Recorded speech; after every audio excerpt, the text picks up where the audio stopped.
Ah, regardez sa tête. You're going to Tottenham, mate. Regardez sa tête.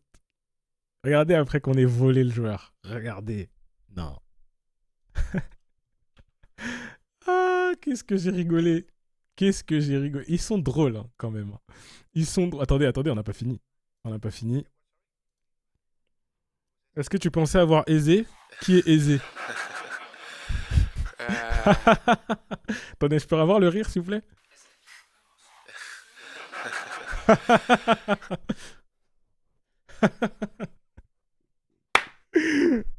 Générique.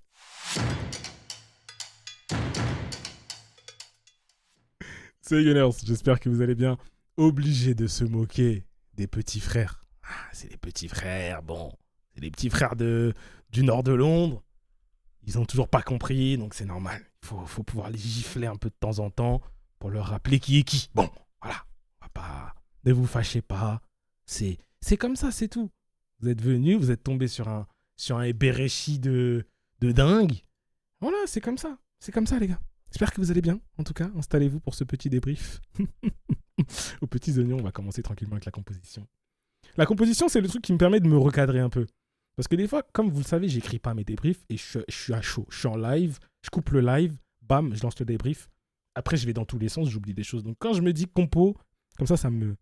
Calme-toi, Randy. Redescends. Calme-toi. Composition. Raya dans les buts. Timber, Saliba, Incapié.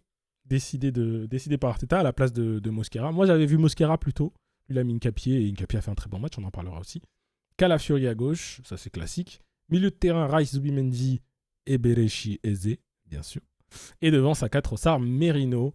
À noter que sur le banc, on avait les retours de Martinelli qu'on n'a pas vu aujourd'hui malheureusement et surtout celui de Madueke qui était parti depuis un moment déjà. Donc ça faisait plaisir de voir ça sur la feuille de match. J'étais content de voir ces deux noms-là et de me dire que si jamais on a du mal offensivement, bon, au moins on aura de la solution. Bon, on n'a pas eu trop de mal offensivement.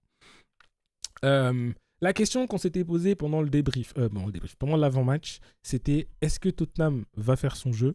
Est-ce que Tottenham va sortir sur nous? Est-ce que Tottenham va mettre un bus et va tenter de jouer en contre? Bon, quand j'ai vu la ligne de 5 derrière, j'ai compris, hein, bien sûr. Et malheureusement pour eux, en fait, ils se sont fait éteindre, en fait. C'est-à-dire que ils sont inexistants. En fait, sur la première période, Tottenham est inexistant. C'est-à-dire qu'ils font rien. Voilà. Ils n'ont pas spécialement de... On est dans leur moitié de terrain, on maîtrise, on domine, ils sont sevrés de ballon. Nous, il n'y a pas trop d'erreurs entre nous. Enfin, c'est... En fait, t'es au-dessus et tu sais que t'as juste à marquer pour... voilà. Tu vois, pour comptabiliser cette domination au tableau d'affichage, quoi, entre guillemets. Voilà. C'est aussi simple que ça. Et on va parler non, avant même de parler du but, déjà on a la reprise de Declan Rice là. Quand j'ai vu ça, je me suis dit attends, il y a une ligne de 5, t'arrives à trouver une passe comme ça au milieu de la ligne de 5 et d'avoir cette reprise, je me suis dit ouf, attention parce qu'il va y avoir il y aura des trous d'air dans leur défense, ça va être chaud pour eux. Et là bon le but de Trossard. Déjà Leandro Trossard mon gars, si un jour tu vois ça, déjà on sait tous que t'as pacté mon gars. T'as pacté comme Gims. T'as pacté parce que c'est pas...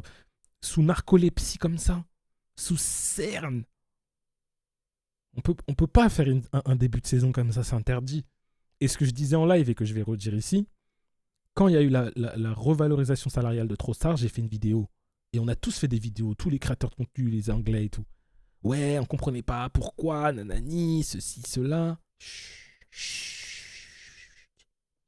Les clowns d'internet là. Faut la fermer. Je parle de moi, hein. Le gars, il nous a dit, vous en faites pas, les gars. Comme il avait des petits soucis pour joindre les deux bouts, maintenant, il a eu ça. Il a eu son augmentation. Voilà. Il est serein. Maintenant, c'est bon. Il a eu du mal à payer son loyer, tout ça. Donc maintenant, c'est carré. Donc non, le but est extraordinaire. La passe, déjà, est extraordinaire. C'est les passes de Merino, je crois. Passe extraordinaire. Le contrôle un peu derrière la jambe. Il arrive à se retourner, frapper en une. Un peu de réussite. But, on prend. Merci pour tout. Merci pour tout. Et puis, avant la mi-temps, t'as ce but d'Eze qui fait vraiment plaisir aussi. Tu te dis, hey, tu sais quoi? Tu pars à la mi-temps, il y a 2-0. Et à la mi-temps, je me pose la question, et on est en live évidemment. Il y a eu 100 personnes à un moment donné, bande de zinzin. Comment va la jouer Arteta? Est-ce qu'Arteta va la jouer en mode contrôle? Je fais plus le jeu, plus besoin, c'est bon. Jouer en face et nous on répondra si besoin. Est-ce qu'ils vont y aller en mode mort de faim? Le match reprend, but, 46e minute. Le doublé d'Eze, ok, pourquoi pas. Pourquoi pas. Encore une fois, je parle pas des passes D qui sont extraordinaires, hein, mais n'importe quoi. Et parce que là, celle-là, je crois que c'est celle de avant la mi-temps, je crois que c'est sur celle de Rice, où Rice il lui met en une touche. Bref. Donc tu as déjà le doublé pour Eze. Et en plus, les gars, je suis désolé. Hein. Allez voir la rediff. La rediff, elle est disponible. Au début de la rediff, je dis, j'ai eu le script. Eze va nous faire un match de porc. Vous allez voir, ça va être n'importe quoi, ça va être du sale, je le dis. Hein. Allez voir la rediff, vous verrez. Et puis il te met ce triplé, quoi. Il te met ce triplé, et ce que j'aime bien, c'est qu'il est avec Saka et il mime le « Oh, je retire mon maillot ou je le retire pas ?» Après, il le retire pas, mais il aurait pu. Moi, à sa place, je mets un triplé comme ça contre Tottenham. J'enlève mon maillot, je vais le montrer à la tribune away. Je vais leur montrer. Bon, ils sont plus là, hein, les gars. Ils sont plus là, ils sont déjà rentrés. Ils ont mis 10-15 minutes pour rentrer à la maison. Ils habitent à côté, hein. Vous vous en doutez. Hein. Ils ont mis 15 minutes. Soit ils ont pris le métro, il y en a d'autres qui ont pris leur... Ils avaient laissé un Vélib, je pense. Il y a une station de Vélib, là. Ils ont pris un Vélib, ils sont rentrés à la maison. C'est à côté. Ils n'ont pas oublié d'acheter une baguette en rentrant, donc sur ça, il n'y a pas trop de soucis. Et donc, ouais, ça fait plaisir. Il y a juste ce petit bémol, quand même. Il faut le noter, le but de Richarlison, qui est très beau. Très, très beau but. Beau geste. La puissance, la précision, le timing, c'est parfait. La vision de voir que Raya est trop avancé. Par contre, celle-là, je la donne pas à Raya, je la donne à Zubimendi. Moi. Pour moi, Zubimendi, il est sur la photo de classe. Là. Il est sur la photo de famille. Mais ça nous met une petite claque derrière la tête. C'est quand même bien, je trouve. Même si ça les relance pas non plus de dingue et tout. Mais c'est quand même bien parce que ça te permet de te dire qu'il faut pas tomber dans la facilité, quoi. Tu vois. Tu maîtrises et tout, c'est plutôt simple. Les petits frères du nord de Londres, ils sont nuls, mais restez concentrés, restez focus jusqu'à la fin, quoi. Tu vois. Donc ça, c'est quand même bien. C'est quand même bien, mine de rien, ça te remet un petit coup d'électrochoc de on maîtrise, mais on reste concentré, les gars. On reste concentré, c'est important. Très, très important. Et très beau but. Hein. Et et Raya est toujours avancé, les gars. C'est normal, Ne le critiquez pas pour ça parce qu'il y a plein de choses où, dans l'anticipation, il est super fort. Parfois, on se dit, mais waouh, et tout, il est trop fort. Mais ça vient de là. C'est ce qu'on attend de lui. Donc, on peut pas un coup le remercier de cette anticipation et un coup le critiquer parce qu'il est avancé. Tu vois, ça n'a pas de sens. Donc, voilà. Parlons un peu faisons un débrief joueur par joueur, comme d'habitude. Ryan, on en a parlé. Hein. Moi, j'ai pas grand-chose à dire sur lui, à part que c'est un emploi fictif. Hein. Littéralement, il ne sert pas à grand-chose dans les matchs. Limite, on peut faire des matchs où il est pas là, hein. C'est pareil. La charnière un peu inédite du coup de Saliba Nkapie qui a fait le taf. Ils n'ont pas été trop dérangés non plus, mais ça a fait le taf, j'ai rien à dire. Calafiori toujours très bon dans ses touches de balle, dans ce qu'il fait, c'est toujours très très bien et toujours vers l'avant et ça j'aime beaucoup. Timber, waouh. Timber, il va falloir s'asseoir à un moment donné et parler de lui, hein. Parce que ce gars-là, il revient des croisés. Il s'impose, il passe devant White, qui, même s'il était blessé et tout, on sait, il y avait une connexion White, Saka Odegaard qui était vraiment adoré par la fanbase. Il arrive, il prend cette place-là. Au début, tu te dis, est-ce que ça va se faire? Est-ce que ça va bien connecter et tout? Mais les gars, Timber, offensivement, c'est un ailier droit, le mec. Parfois, il est plus haut que Saka. Il vient, parfois, il dédouble. Il revient dans les petits espaces, les centres, la vista, wesh. Et après, contre-attaque, il est là. J'aimerais bien savoir, il fait combien de kilomètres par match. Et il a toujours cette lucidité-là, même en revenant défensivement. Il est trop fort dans les petits espaces. Il est trop fort, balle au pied. Il est trop fort avec son corps. Il est trop fort. Quels sont les défauts aujourd'hui de Timber? J'aimerais que quelqu'un là me réponde. Moi, j'aime bien dire, pour aller en rajouter un petit peu plus, J'aimerais bien le voir marquer. Tu vois, juste rajoute-moi ce petit truc-là. Tu vois, c'est histoire de... Mais on n'en a pas besoin en soi. C'est juste histoire d'aller un peu plus loin dans mon truc. Honnêtement, je ne vois pas où sont les défauts de Jurrien Timber.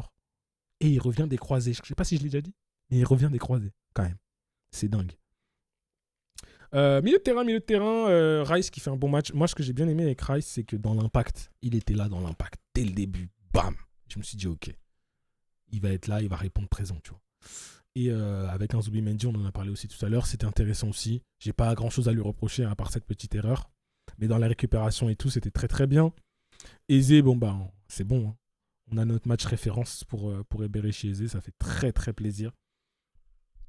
Faut quand même le rappeler, hein, que Eze, c'est un petit de la maison qui s'en va, qui est relâché par le club, qui s'en va, il fait sa carrière, il arrive à Crystal Palace, il fait de très belles prestations, mais il est toujours pas, on n'a pas l'impression qu'il a passé ce cap, mais ceux qui suivent la Première Ligue savent que c'est un excellent joueur.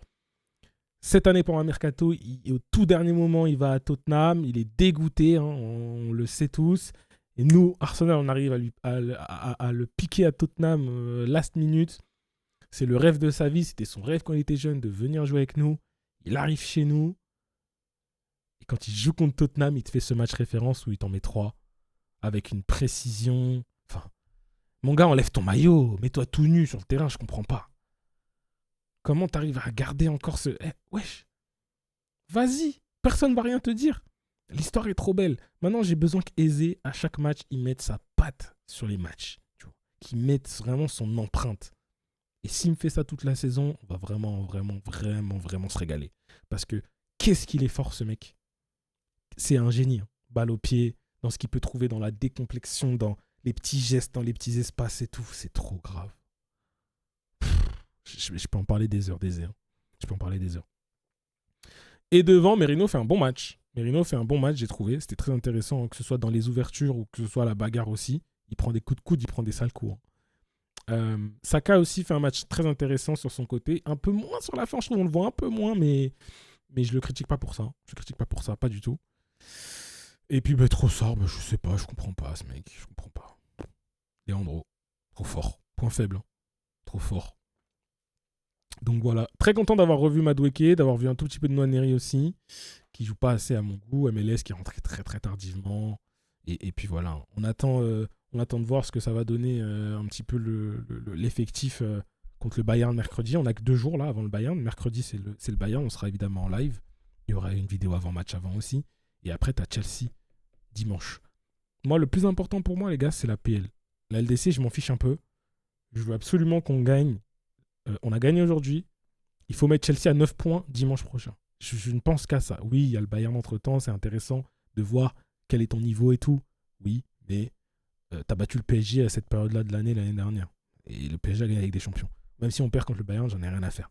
Moi, le plus important pour moi, c'est d'avoir pris les 3 points là et d'aller mettre Chelsea à 9 points la semaine prochaine. Donc voilà, mesdames et messieurs, j'ai oublié des choses comme d'habitude. C'est pas grave. J'espère que vous avez kiffé. N'oubliez pas de j'aime, le commentaire, on s'abonne et je vous dis à la prochaine.